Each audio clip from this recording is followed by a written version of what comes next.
जिस प्रकार कोई आदमी किराए के घर में रहता है तो पता नहीं मकान मालिक कब घर से निकाल दे। तो जो किराए में रहते रहते अपने लिए जमीन खरीद कर अपना मकान बना लेता है, वो निश्चिंत रहता है। उसको डर भय शंका नहीं रहता है कि यदि मकान मालिक घर से निकाल दे फिर हम कहां जाएंगे। क्यों डर भय नहीं रहता है? इसलिए डर भय नहीं रहता है क्योंकि उन्होंने पहले ही अपने लिए घर बना लिया। ऐसे ही हम इस शरीर में रहते रहते, इस किराए के घर में रहते रहते अपने आत्मदेश, अपने जो स्वरूप है उस घर में, स्वरूप स्थिति रूपी घर में यदि हम विराजमान हो गए तो वहां निर्भयता रहती है। सदगुरु कबीर ने कहा, निर्भय भय तहां गुरु की नगरिया, सुख सोवे दास कबीरा हो। सदगुरु कहते हैं कि निर्भयता वहीं आती है, कहां? उस अपने स्वरूप स्थिति रूपी घर में। वहां कोई मालिक नहीं, स्वयं मालिक है। और जिस घर में आदमी स्वयं मालिक है वहां निकालेगा। लेकिन जब हम दूसरों के अधीन रह रहे हैं तब हर समय डर और भय लगा रहता है। यह शरीर किराए में मिला हुआ घर है, इसलिए आदमी मृत्यु से भयभीत रहता है कि पता नहीं कब मौत आ जाए। लेकिन जो अपने घर में निवास करता है, जो इस संसार में आकर ये शरीर किराए के घर में रहते रहते अपने लिए वो घर बना लिया, अपने आत्मदेश में निवास हो गया जिसका, वो कहता है कब मरी हो कब काई हो पूरन परमानंद। जही मरने से जग डरे मेरो मन आनंद, कब मरी हो कब काई हो पूरन परमानंद। जिस मरने से संसार के लोग डरते हैं, मैं तो उसकी प्रतीक्षा करता हूँ कि वह घड़ी कब आएगी और मैं पूरन परमानंद सुख के नींद सोऊंगा, हमेशा हमेशा के लिए निश्चिंत हो जाऊंगा। वो वही व्यक्ति कहता है जो अपने स्वरूप स्थिति रूपी घर में निवास करता है, जो इस किराए के घर में रहते रहते अपना घर बना लेता है। आज पूरे 1 वर्ष हो गया जो गृहिणी थी घर में, वो इस घर को छोड़कर चली गई, इस किराए के घर को छोड़कर चली गई। पूरे 1 वर्ष हो गया। हम सबको पता नहीं चलता कि कैसे 1 वर्ष बीत गया। लेकिन जो उनके बच्चे हैं, जो उनके परिवार के लोग हैं, उनको तो एक एक दिन साल जैसा लगता है। एक एक दिन कटना मुश्किल होता है। क्यों? क्योंकि किसी के जीवन में यदि दुख आता है तो समय नहीं कटता, सुख के दिन हो पता नहीं चलता है। कोई आपके घर में कोई रिश्तेदार आए हैं जो सबसे प्यारा हो, वो आपके यहाँ आया हो, जिसको आप बहुत मानते हैं। माताएं हो, इसकी कोई माँ आ गई, कोई बहन आ गई, कोई भाई आ गया, तो वो दिन कैसे बीत जाता है पता ही नहीं चलता है। ऐसे ही भोजन बनाते, खिलाते, सेवा करते लगे रहते, दिन कब बीत गया, कब जाने का समय आ गया पता ही नहीं चलता है। और उसी घर में कोई दुख आ जाए, किसी की तबीयत खराब हो जाए, रात भर जागना पड़ जाए, तो वो रातें लंबी हो जाती है। इसीलिए ऋषियों ने कहा दीर्घ जागृतो रति, दीर्घम संतस्य योजनम, दीर्घो बालानाम संसारो सद्धम्भम विचानतम। हमारे संतों ने कहा दीर्घ जागृतो रति, जागने वालों के लिए रातें लंबी हो जाती है, थके हुए व्यक्ति के लिए रास्ता लंबा हो जाता है। उस मूड के लिए, उस मूर्ख के लिए यहाँ संत जन कठोर बातें कहते हैं कि उस मूर्ख के लिए आवागमन का चक्र लंबा हो जाता है, जो संसार में आकर अपना काम नहीं कर पाता है, जो अपना कल्याण का काम नहीं कर पाता, उसके लिए आवागमन का चक्र लंबा हो जाता है।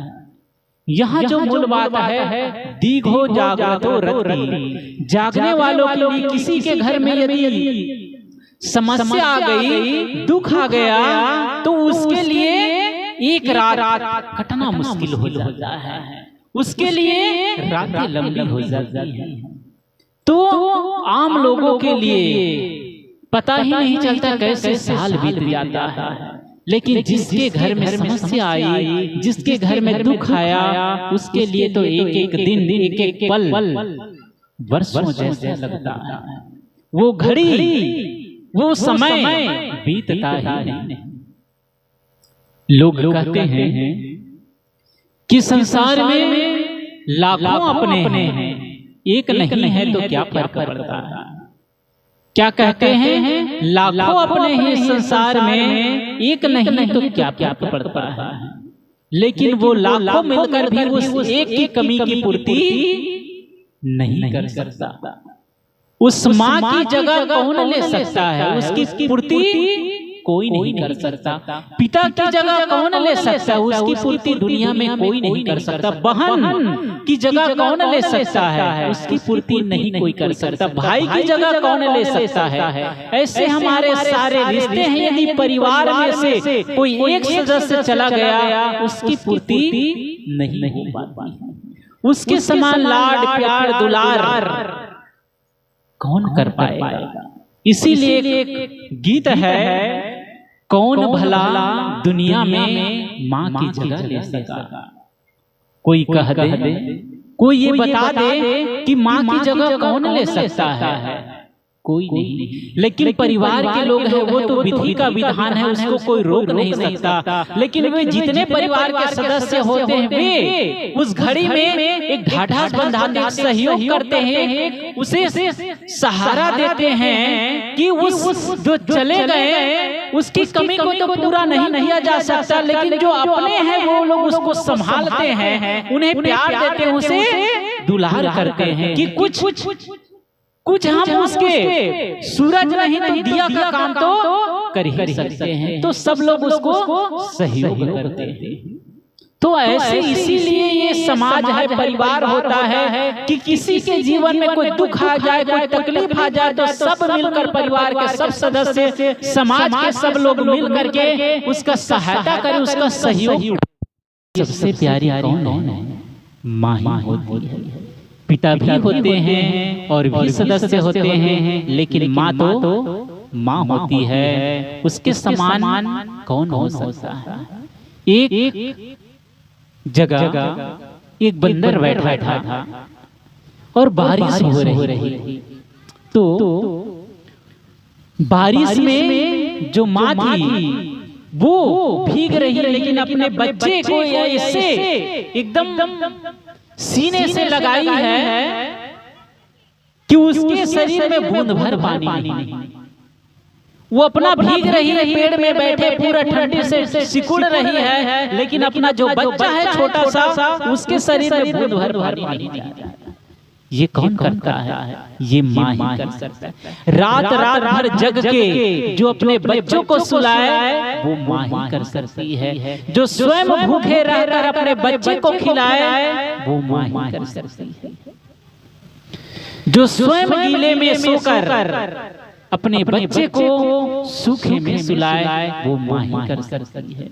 इसलिए वो भजन संत लोग गाते हैं, माँ बाप से बढ़कर जग में कोई दूजा नहीं खजाना, जिसने तुझे जन्म दिया है, दिल उनका नहीं दुखाना, जिसने तुझे जन्म दिया है,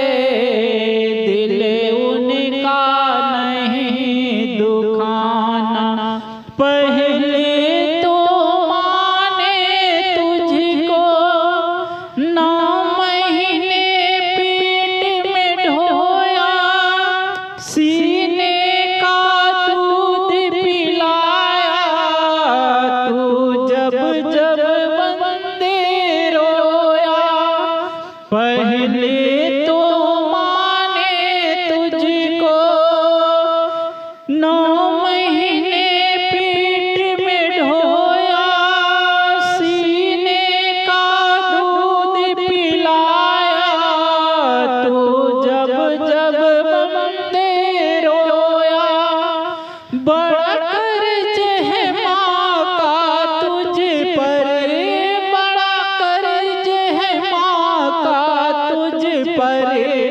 तेरा फर्ज है कर्ज चुकाना, जिसने तुझे जन्म दिया है दिल उनका नहीं दुखाना, जिसने तुझे जन्म दिया है दिल उनका नहीं दुखाना। दिन रात तुझे तेरी माँ ने बाहों में लेके झुलाया, खुद गीले में माँ सोई, सूखे में तुझे सुलाया। दिन रात तुझे तेरी माँ ने बाहों में लेके झुलाया, खुद गीले में माँ सोई, सूखे में तुझे सुलाया। तुम कोई भी दुख दे कर, तुम कोई भी दुख दे कर, ना माँ को कभी रुलाना, जिसने तुझे जन्म दिया है दिल उनका नहीं दुखाना, जिसने तुझे जन्म दिया है दिल उनका नहीं दुखाना। माँ बाप के चरणों से बढ़कर कोई स्वर्ग नहीं है दूजा, सब छोड़ के तीरथ पगले कर ले माँ बाप की पूजा। माँ बाप के चरणों से बढ़कर कोई स्वर्ग नहीं है दूजा, सब छोड़ के तीरथ पगले कर ले माँ बाप की पूजा। इस जन्म मरण के दुख से, इस जन्म मरण के दुख से छूट कर है मुक्ति पाना, जिसने तुझे जन्म दिया है दिल उनका नहीं दुखाना, जिसने तुझे जन्म दिया है दिल उनका नहीं दुखाना, जिसने तुझे जन्म दिया है दिल उनका नहीं दुखाना। माता पिता बड़े कष्ट से बच्चे को पाल पोस के बड़ा करती है, तो हमारे ऋषियों ने कहा कि यदि कहीं आप बाहर से आए और माता पिता एक जगह बैठे हो तो प्रथम प्रणाम माँ की करना चाहिए, उसके बाद पिता का करना चाहिए। पिता भी वंदनीय है, पिता भी पूजनीय, पिता भी पूजनीय है, लेकिन हमारे ऋषियों ने सर्वप्रथम किसको रखा? माँ को रखा। क्यों? क्योंकि माँ ने 9 महीने अपने कोख में रखा, और जब तक बच्चा बड़ा ना हो जाए उसका पूरा ध्यान माँ रखती है। पिता कमा कर खिलाते हैं, उसको योग्य बनाते हैं। पिता तो बाहर रहते हैं, लेकिन सबसे ज्यादा माँ ही उसका देख रेख करती है। इसलिए सर्वप्रथम गुरु माँ ही होती है, क्योंकि माँ के पास बच्चा ज्यादा रहता है तो माँ ही प्रथम गुरु है। इसलिए ऋषियों ने कहा मातृदेवो क्या कहा? मातृदेव भव, पितृदेव भव, अतिथि देव भव, आचार्य देव भव। सर्वप्रथम माता देवता है, पिता देवता है, अतिथि जो कोई अतिथि आ जाते हैं वे भी देवता है। पता नहीं किस रूप में बाबा मिल जाए भगवान रे, कौन अतिथि के रूप में भगवान आपके घर आ जाए और आपके भाग जग जाए, कहा नहीं जा सकता। इसलिए अतिथि को भी देवता कहा गया है, अतिथि भी पूजनीय है, वे भी सेवा के अधिकारी है। और गुरु जो हमें ज्ञान देते हैं और इस जीवन को कल्याण तक कैसे ले जाए, जो जन्म मरण के हमें पार जाने का रास्ता बताते हैं, वो गुरु पूजनीय है, वो वंदनीय है। तो जो हमारे चार वेद हैं, चार शास्त्र हैं, उनमें मातृदेव भव, पितृदेव भव, अतिथि देव भव और आचार्य देव भव, ये चार देवता माने गए हैं। उसके बाद फिर और जो देवी देवता जितना आप जानते मानते हैं उसकी पूजा करिए। गणेश जी जब कोई दुकान खोलता है, कोई शुभ काम करता है, तो सर्वप्रथम पूजा किसकी करते हैं? किसकी करते हैं? गणेश जी की पूजा करते हैं। गणेश जी की पूजा क्यों करते हैं? एक बार देवताओं में ये मीटिंग हुई कि ऐसे तो हिंदू धर्म में कहा जाता है 33 कोटि देवी देवता है, 33 कोटि देवी देवता है। तो देवताओं में मीटिंग हुई, इतने देवी देवता है, तो सर्वप्रथम पूजा किसकी होनी चाहिए? तो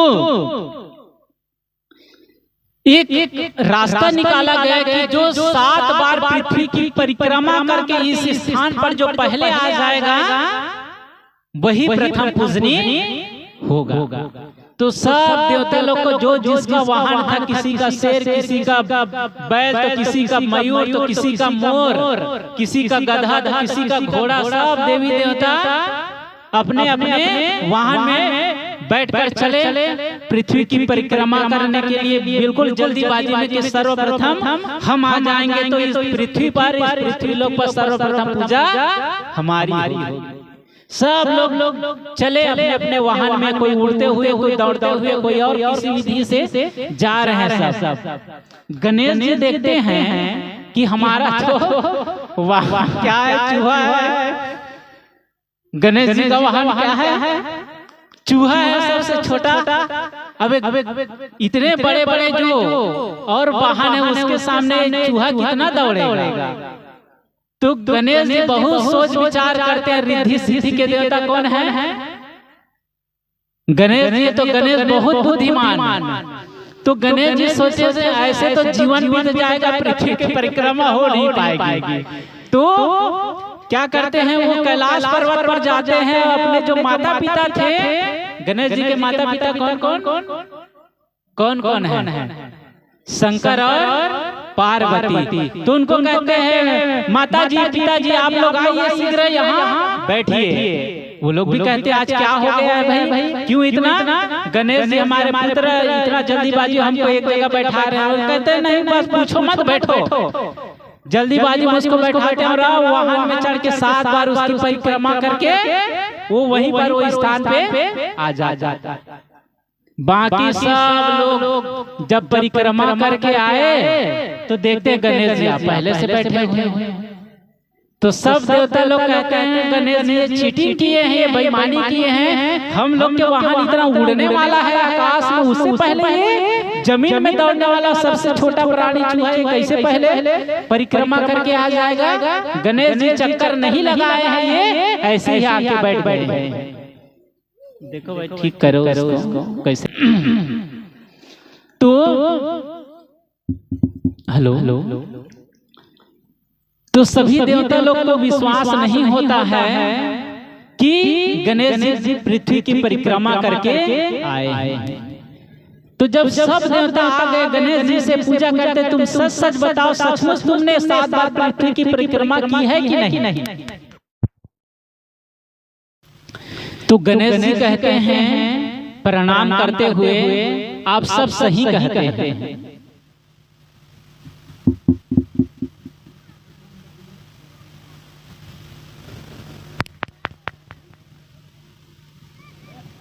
आप सब सही कहते हैं, मैं पृथ्वी की 7 बार परिक्रमा नहीं की, मैं अपने माता पिता का ही 7 बार चक्कर लगा लिया। तो शास्त्रों में कहा गया है जो माता पिता के चक्कर लगा लिया, माता पिता की पूजा कर लिए तो सब पूजा हो गया और सब चक्कर लग गया। तो सर्वप्रथम पूजनी वंदनी तो माता पिता ही है, इसलिए मैंने माता पिता का ही परिक्रमा कर ली। कहा जाता है कि सचमुच में जो माता पिता की सेवा कर लिए, माता पिता की पूजा कर लिए, तो उसके में ही सारी पूजा है, सारी वंदना है। और माता पिता की 7 बार परिक्रमा हो गई तो सारी पृथ्वी की परिक्रमा हो गई। उसी दिन से ही गणेश जी की सर्वप्रथम पूजा कब हुई? जब गणेश जी अपने माता पिता की ही पूजा पहले अपनी परिक्रमा किए तब। कहा जाता है कि माँ बाप के चरणों से बढ़कर कोई स्वर्ग नहीं है दूजा, सब छोड़ के तीर्थ बंदे माँ बाप की कर ले पूजा। माँ बाप की सर्वप्रथम पूजा होनी चाहिए। लेकिन आज दुर्भाग्य कहना चाहिए, जो बेटियां होती है समाज में लोग कहते हैं कि बेटी ही है, बेटा होता तो हमारे कुल को आगे बढ़ाता, हमारा वंश चलता। लेकिन आज के समय में देखकर लगता है कि आज बेटे नहीं बेटियां आज घर को तार रही, माता पिता की अधिक सेवा कर रही। तो इसमें कोई बेटे का दोष है ऐसा नहीं, लेकिन अधिकतर जैसे आज का समाज में हो रहा है, बेटियां ही सेवा कर रही है। बेटा तो जैसे शादी ब्याह हो जाती है, उसका परिवार बस गया, उसके पत्नी बच्चे आ गए तो उसका प्रेम उधर भट जाता है। या किसी को अच्छा पढ़ाई लिखाई करा दिए, किसी की नौकरी हो गई तो चले गए विदेश चले गए या कहीं दूसरे प्रांत में चले गए, वहीं अपने पत्नी बच्चे अपने परिवार के साथ रहते हैं। माता पिता गांव में घर में अपने से भोजन बना करके बूढ़े बूढ़े खा रहे हैं, अपने से चूल्हा जला रहे हैं, हाथ पर कांप रहे हैं, काम नहीं कर रहा है। लेकिन क्या करे, बेटा बहू है बाहर तो अपने से बना कर खिला रहे हैं। अब बेटी की मजबूरी है, बेटी जैसे ही सुने माँ की तबीयत खराब है, पिताजी की तबीयत खराब है, सारा काम काज छोड़कर वो अपने ससुराल से दौड़कर आ जाती है कि मेरी माँ की तबीयत खराब हो जाए, मैं जा रही हूँ माँ को देखने, माँ की सेवा करने के लिए। तो जो प्रेम बेटी की जो बचपन में होती है, वही प्रेम शादी होने के बाद भी माता पिता के प्रति होता है, लेकिन बेटे के बढ़ जाता है। कितने बच्चे होते हैं यदि उसको संस्कार नहीं मिला, सत्संग नहीं मिला, तो बड़े बड़े शहरों में देखा जाता है कि जो माता पिता इतने कष्ट सहकर उसे जन्म दिया, 9 महीने पेट में रखा, अपना दूध पिलाया, अपना सारा प्यार उस बच्चे के लिए उड़ेल दी, स्वयं न खा करके बच्चे को खिलाया, स्वयं न पहन करके बच्चे को खिलाया, अपनी इच्छाओं की आहुति देकर बच्चे की हर एक इच्छाओं की पूर्ति करते गए, वो बच्चा पढ़ लिख लेता है और अपना काम काज करने लग गया, अपना दुकानदारी व्यापार बिजनेस जो नौकरी चाकरी वो काम में लग गया। अब उसको फुर्सत नहीं है कि माँ को हम 2 वक्त की भोजन दिला सके, पिताजी को हम 2 वक्त की रोटी दे सके। वो कहता है हमको तो टाइम नहीं मिलता, इतना काम काज है। अब माता पिता को क्या करे, वृद्धाश्रम शहर में खुला है तो वहीं माता पिता को ले जाके छोड़ देते हैं कि माँ हमको तो टाइम नहीं मिलता, इतना काम काज है, तुम लोग यहीं रहो, हम महीने महीने मिलने के लिए आ जाए, या महीने महीने पैसा दे देंगे, उसी से सेवा हो जाएगी, वस्त्र और भोजन की व्यवस्था हो जाएगी। अब पैसे से क्या प्यार खरीद सकता है कोई? वो वात्सल्य, वो प्यार, वो लाड़ दुलार कोई पैसे से खरीद सकता है? नहीं। बच्चे को, माता पिता को अच्छा घर नहीं चाहिए, माता पिता को आपके कीमती भोजन नहीं चाहिए, माता पिता को कीमती वस्त्र नहीं चाहिए, बस आपका संग और साथ चाहिए।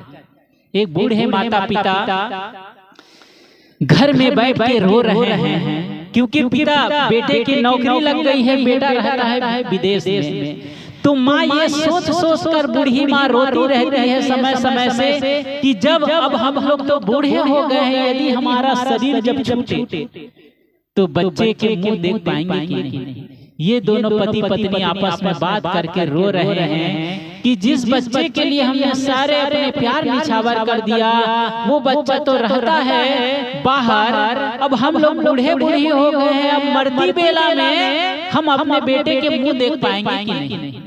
वो बच्चा कभी 6 महीना कभी साल भर में आता है, बच्चे के लिए माता पिता के लिए साड़ी और कुछ कीमती कीमती सामान लेकर आता है। माता पिता कहते हैं उसे बैठा करके, बेटे तुम ये कीमती सामान हमारे लिए मत लाया कर, अब हमारी उम्र भी क्या है, अब तो हम बूढ़े बूढ़ी हो गए, ये सब साड़ी ये कपड़े वगैरह ये सब क्या करेंगे, तुम ये सब ना लाया करो, ये सब सामान ऐसा ही रखा रह जाता है, हमारे काम में नहीं आता है। बेटा यदि कुछ देना चाहते हो हमें तो अपना थोड़ा समय दो हमको, थोड़ा हमारे लिए थोड़ा समय निकालो, 2-4 दिन आके घर में रहा करो। जो प्यार तुम्हें बचपन में हम करते थे वही प्यार करने का हमको एक अवसर दो, हमें समय दो, कम से कम 2-4 दिन छुट्टी लेकर हमारे साथ बिताया करो, देना है तो ये समय दिया करो। बेटे को सुनकर तब एहसास हुआ कि माता पिता कितने मूल्यवान है। वो दिन भर अपने ऑफिस में ही आया, घर में तो 10 बार फोन, ये काम वो काम, फोन में ही बिजी, ठीक से माता पिता से बात भी नहीं कर पाता। माता पिता उसके मुंह ताकते रहते हैं कि कब बेटा हमारे पास आकर बैठेंगे, 2 शब्द हम हमको अपनी बातें कहेंगे, उनके 2 शब्द सुनेंगे, टाइम नहीं दे पाता। लेकिन माँ कितना समय देती, पूरा समय बच्चे के लिए, जब तक वो अपने पैर पर खड़ा ना हो जाए तब तक समय देती।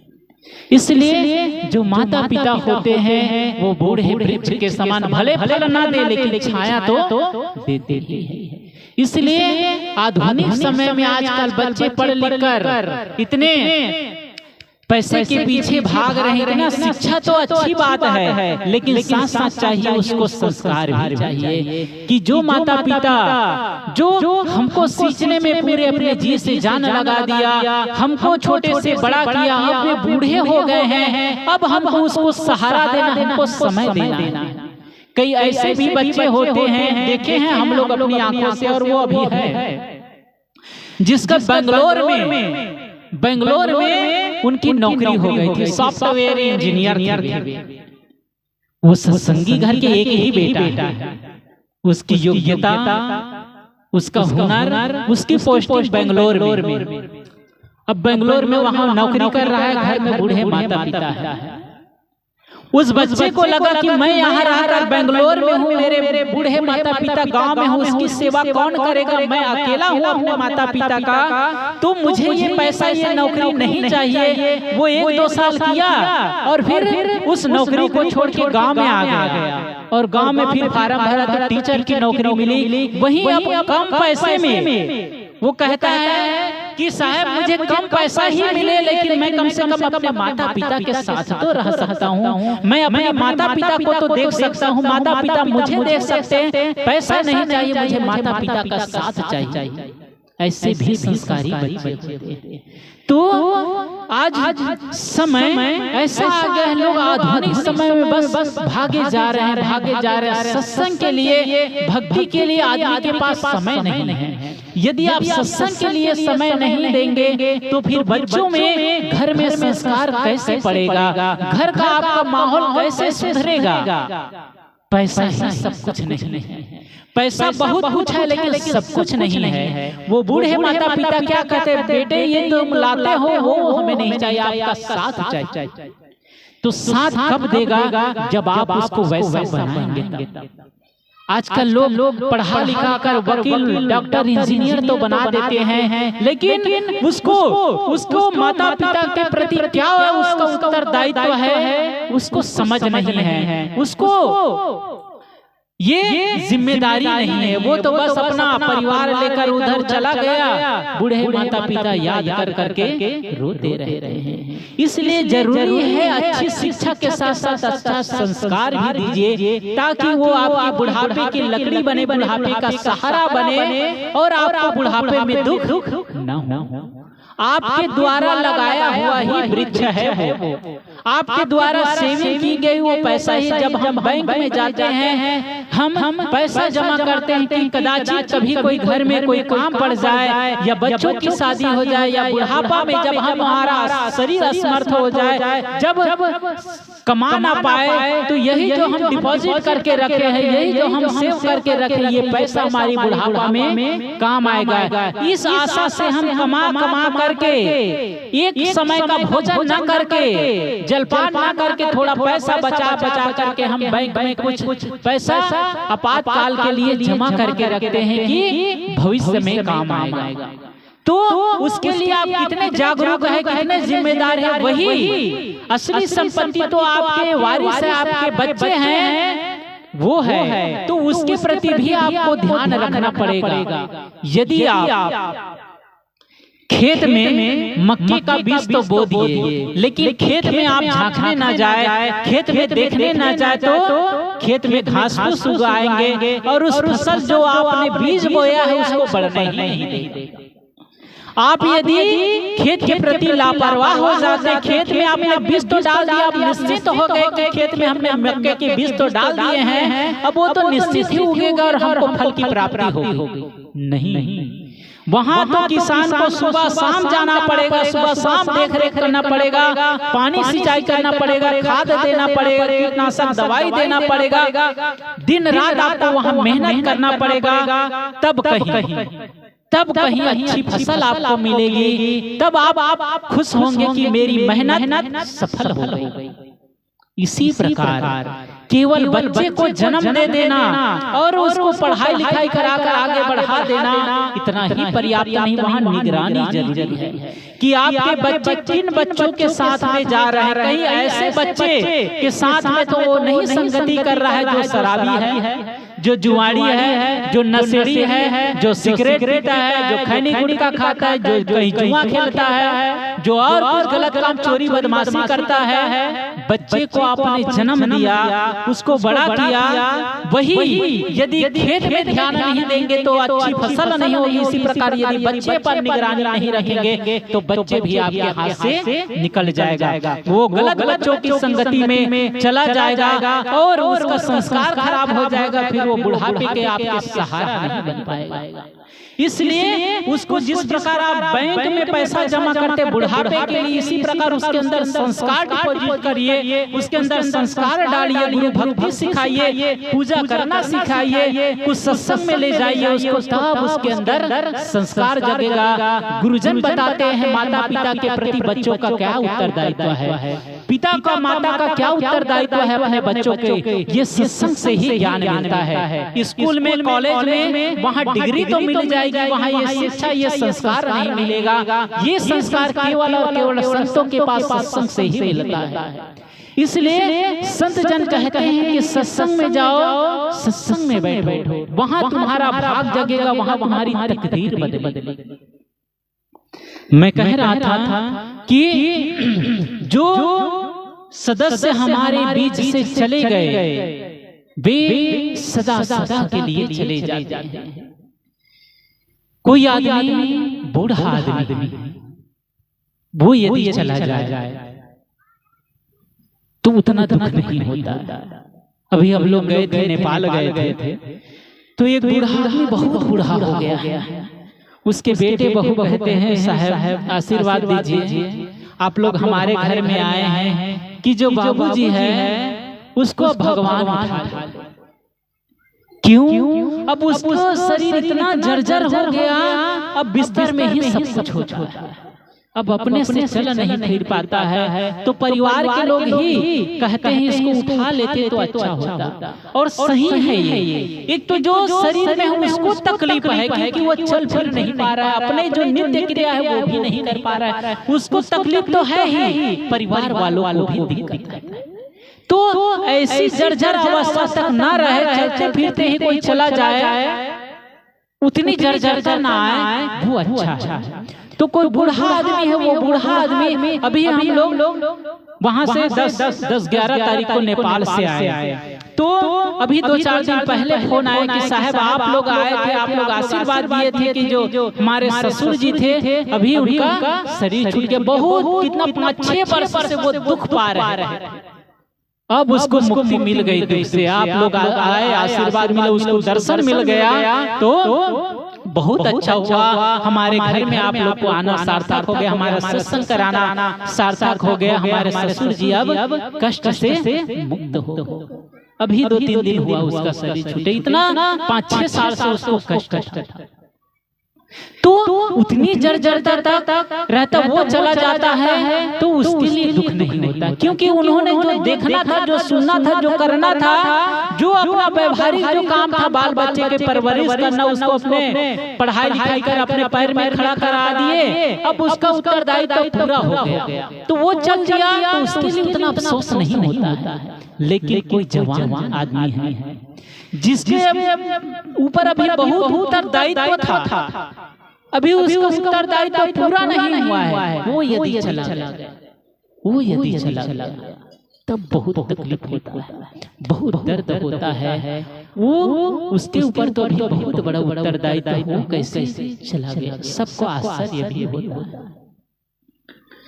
तो एक होता है व्यवहारिक उत्तरदायित्व, अपना परिवार के प्रति, जो कोई बूढ़ा हो गया है उत्तरदायित्व है, बाल बच्चे का परवरिश कर दिए, सब काम, तो ये व्यवहारिक उत्तरदायित्व है, वो तो पूरा हो गया।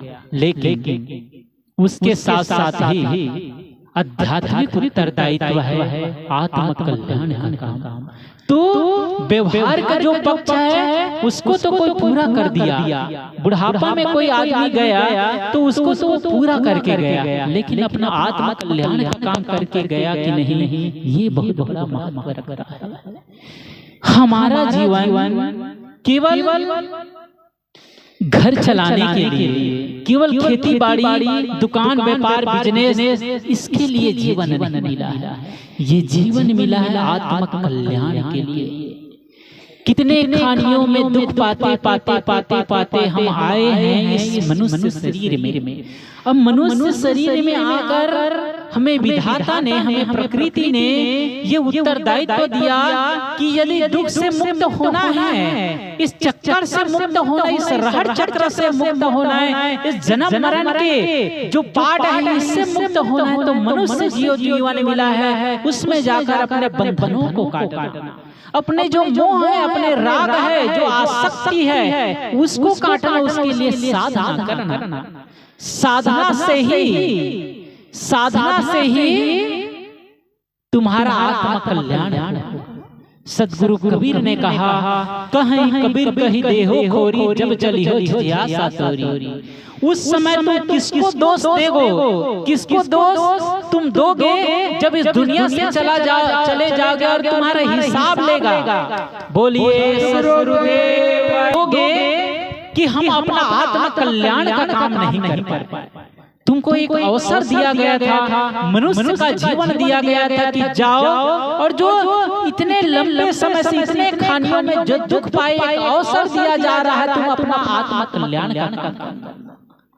तो जब इस दुनिया से चले जाएंगे बिना अपना काम किए, तो उस समय जब हिसाब किताब लगाया जाएगा, हिसाब किताब पूछा जाएगा कि कहो भोले भगत कैसे अपना कल्याण का काम नहीं कर पाए, तो उस समय क्या उत्तर देंगे कि महाराज क्या करें, गुरुदेव क्या करें, अकेले आदमी थे कमाने वाले घर में और कोई दूसरा नहीं था, इसीलिए अपना कल्याण का काम नहीं कर पाए। क्या करें, घर में बच्चे छोटे छोटे थे, उसी को संभालने में समय बीत जाता था, इसलिए अपना कल्याण का काम नहीं कर पाए। ऑफिस का काम हमारे सिर पर रहता था, वही करते करते जीवन बीत गया, दुकान का काम करते करते दुकान को संभालने में जीवन बीत गया, इसीलिए अपना कल्याण का काम नहीं कर पाए।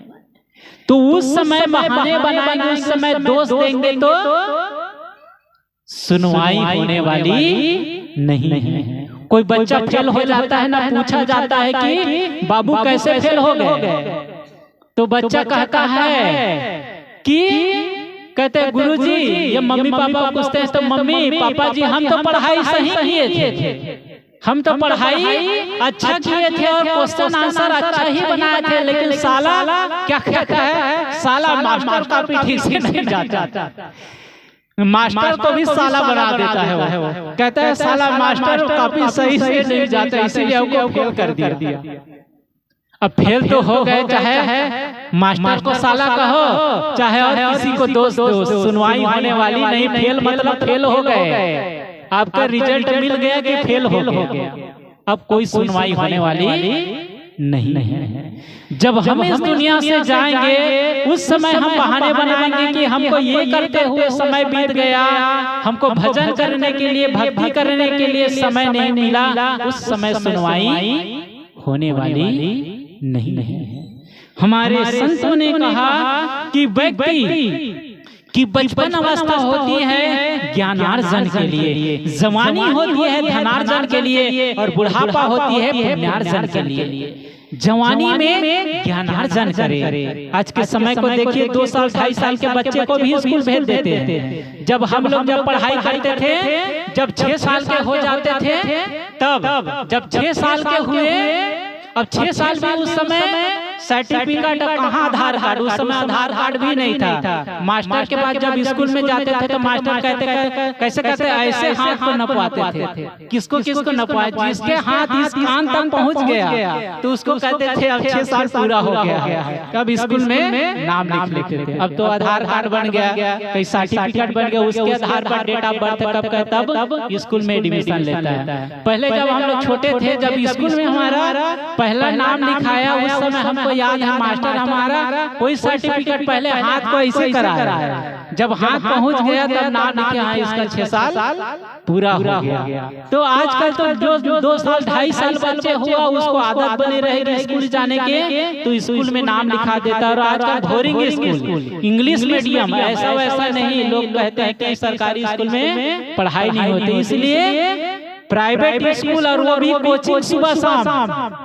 तो ये बचपन अवस्था है ज्ञानार्जन के लिए। पहले के लोग जो लोग लापरवाह रह रहे, छोड़ो क्या पढ़ना लिखना, या गरीबी के कारण या कोई मजबूरी बस नहीं पढ़ पाया, वो लोग क्या कर रहे हैं आजकल वही मेहनत मजदूरी कर रहे हैं। लेकिन उस समय जो पढ़ाई की कीमत समझे, जो स्कूल गए बहाने नहीं बनाए, वो लोग आज नौकरी व्यापार बिजनेस कर रहे हैं, अच्छे पोस्ट पर है। और जो लोग नहीं कर पाए वो लोग मेहनत मजदूरी, बस ईटा बालू ढोते रहो, वही लेबर मजदूर वाले काम, यही काम है। तो पढ़ाई का बहुत महत्व है। तो हमारे संतों ने कहा कि बचपना ज्ञानार्जन के लिए, जवानी है धनार्जन के लिए। जब जवानी आ जाए तब धनार्जन करिए। उस समय आलस काम नहीं करेगा, आलस ही मनुष्य का सबसे बड़ा दुश्मन। उस समय बहाने ना बनाए, उस समय आपके ऊपर बहुत बड़ा उत्तरदायित्व है। आप शादी ब्याह हो गए, बाल बच्चे हो गए, अब कहीं घूमते फिरते पान ठेला के पास बैठे समय मत बिताओ। आप तो पूरी निष्ठा के साथ, पूरा समर्पण के साथ आप मेहनत करिए,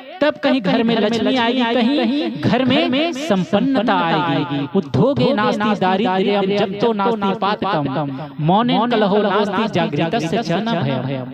हमारे ऋषियों ने कहा उद्योगे नास्ति दारिद्र्यम, जो व्यक्ति उद्योग करता है, मेहनत करता है, उसके घर में दरिद्रता नहीं रहती। उद्योगे नास्ति दारिद्र्यम जप्तो नास्ति पातकम, जप करने से, पूजा करने से पाप का नाश होता है। मौनेन कलहो नास्ति, और मौन रहने से घर में जो कला होती है, जो खटपट, कोई सास बहू में यदि कोई किसी बात को लेकर कोई खटपट हो गया, कहा सुनी हो गया, तो बहू को चाहिए चुप हो जाए, मौन हो जाए। या फिर यदि बहुत थोड़ा एक कदम और आगे है तो सास को ही चाहिए कि वही चुप हो जाए, वही मौन हो जाए। तो कहते हैं यदि घर में शांति चाहते हैं तो मौनेन कलहो नास्ति, यदि घर की कलह को शांत करना है तो मौन रह जाइए, आप ही गम खा लीजिए, आप ही सह लीजिए। जागृतस्य च न भयम्, जो जागृत पुरुष है, जो सावधान पुरुष है, जो सत्य पथ पर चलता है, उसको किसी प्रकार का डर भय नहीं रहता। जो चोर आदमी है उसको हर समय भयभीत लगा रहता है कि कहीं कोई देख तो नहीं लिया, कहीं कोई देख तो नहीं लिया, पुलिस में रिपोर्ट करा देगा तो मुझे जेल की सजा हो जाए। जो आदमी गलत करता है वो हमेशा भयभीत रहता है। शेर हिंसा करता है तो हमेशा वो डरा हुआ रहता है, हमेशा जब चलता है तो पीछे मुड़ मुड़ के देखता है कि कहीं कोई शिकारी तो नहीं आ रहा है। लेकिन गाय को देखिए गली में घूम रही, घर घर घूम रहे, निश्चित है कोई डर भय नहीं। क्यों? क्योंकि वो हिंसा नहीं करती है, इसलिए निर्भयता रहती है। जो सत्य पथ पर चलता है वो निर्भय रहता है। ऋषिगण कहते हैं, संत जन कहते हैं, जागृत से चना भय। जो जागृत है, जो सावधान है, जो सत्य पथ पर चलता है उसको किसी प्रकार का डर और भय नहीं होता है। तो मैं कह रहा था जवानी है धनार्जन के लिए और बुढ़ापा है पुण्यार्जन के लिए। अब सारे बाल पक गए, अब बुढ़ापा आ गई, तो बुढ़ापा में अब ये भजन भक्ति ही साथ जाएगा। अब बाल बच्चे बड़े हो गए, अब बच्चे के भी बच्चे आ गए। अब वो लोग अब अपनी बच्चों के लिए चिंता करे, शादी ब्याह की चिंता करे, वो लोग अब अपना काम काज करे। माताएं हैं तो घर की चाबी बहू को सौंप दीजिए, आप भजन में समय लगाइए। अब पुरुष लोग है वो भी अपना उत्तरदायित्व बेटे को सौंप दीजिए, आप भजन कीर्तन में अब समय लगाइए। अब अपना काम करिए, अपना आत्म कल्याण का काम करिए, तो फिर ये जीवन सार्थक होगा। मैं कह रहा था कि दो उत्तरदायित्व है। एक तो परिवार को भरण पोषण करना, परिवार को अच्छा करना, उसके प्रति आपका उत्तरदायित्व है। और दूसरा आपके आत्म कल्याण का उत्तरदायित्व है, उसको वहन करना है, उसको पूरा करना है। तो ये दोनों काम करना है। और उन बच्चों को बहुत बहुत शुभाशीष, बहुत बहुत आशीर्वाद। वे लोग माँ की कमी महसूस न करें। अब तो जो चले गए उसको लाया नहीं जा सकता, लेकिन उसका आशीर्वाद, माँ का आशीर्वाद, माँ का प्यार, माँ का दुलार, माँ की भावना तो सदैव उसके साथ में है। तो वो बच्चे लोग समझे कि माँ का आशीर्वाद हमारे साथ है, माँ कहीं गई नहीं, माँ तो हमारे साथ में है। माँ के द्वारा जन्म दिया ये शरीर है, माँ के द्वारा प्यार दिया गया वो है, वो लाड, वो प्यार, वो आशीर्वाद, वो ममता, वो वात्सल्य हमारे साथ में है। बस उसको साक्षी बनाकर वो अपने आत्मविश्वास को जगाए और पढ़ाई में मन लगा। अब अपनी शक्ति को पढ़ाई में लगाए।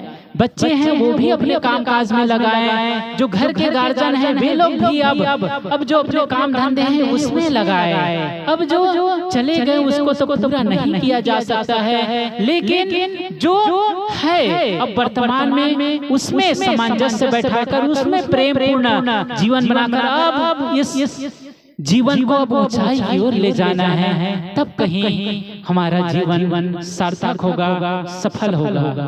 मनोज जी, उनके बच्चे और उनके सब साथ भाई हैं वे लोग, उन सब परिवार को, विश्वास परिवार को बहुत बहुत साधुवाद, बहुत बहुत मंगल कामना कि आप सब सत्संग के लिए पूरे तन मन धन से लगे हुए हैं और संत गुरुजनों को बुलाए। और रेखा देवी भी आज हमारे बीच नहीं, पूरे साल भर हो गए। उनकी आत्मा शांति के लिए मैं अपनी ओर से श्रद्धा सुमन अर्पित करते हुए अपनी बात को यहीं पर विराम देता हूँ।